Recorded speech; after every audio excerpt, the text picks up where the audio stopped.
السلام علیکم دوستانو، تاسو یو ځل بیا هم ښه راغلاست وایم. دا چې نن سبا هوا ډېره یخه شوې ده او خلک هم کوشش کوي چې ګرم خوراکونه وکړي، نو راځئ چې تاسو سره د موسم مطابق د چکن او ویجیټیبل یا هم د چرګ غوښې او سبزیجاتو سوپ جوړولو طریقه در وښیم. اول به یو دانه پیاز واخلئ، سپین به یې کړئ او بیا به یې میده کړئ.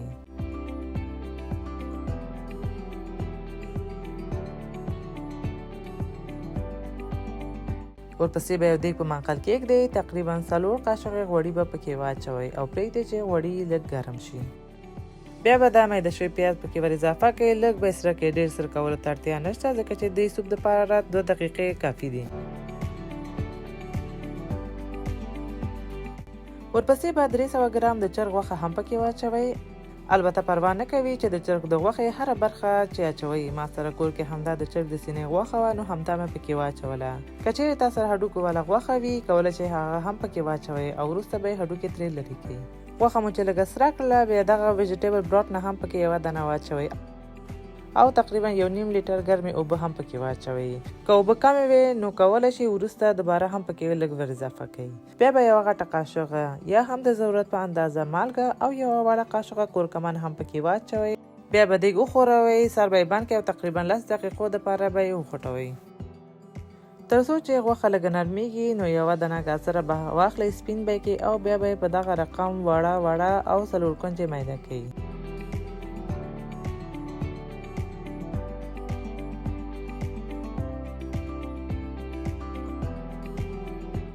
ورپسې به دغه تیار جوش شوي جوارو نه تقریبا 3 غټې قاشقې په یو لوښي کې واچوئ چې بیا وروسته په سوپ کې ور اضافه کړئ.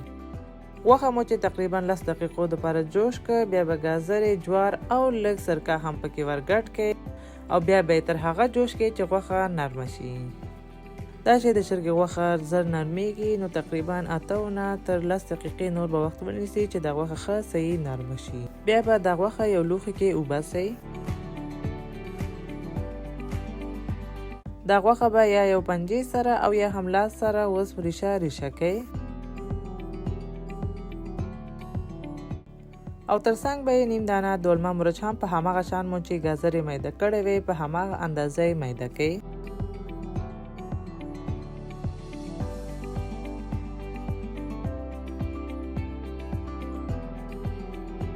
بیا به غوښه دوباره په دیګ کې واچوئ او دولمه مرچ به هم پکې واچوئ. دیګ به ښه وښوروئ او یو څو دقیقو دپاره نور هم جوش کړئ تر څو د باقي سبزیجات هم نرم شي. البته بیخي ډېر خوټولو ته هم اړتیا نه ده ځکه چې دولمه مرچ ډېر زر نرمیږي.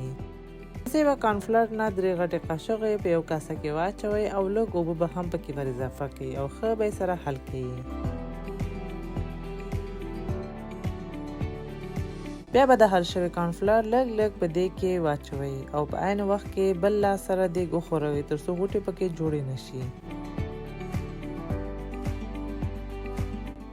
ورپسې به لږه تازه دڼیا هم میده کړئ. تازه دڼیا مو چې میده کړه، بیا به دا هم د سوپ سره واچوئ او یوه وړه قاشقه تور مرچ هم پکې واچوئ او بیا به دې ښه وښوروئ.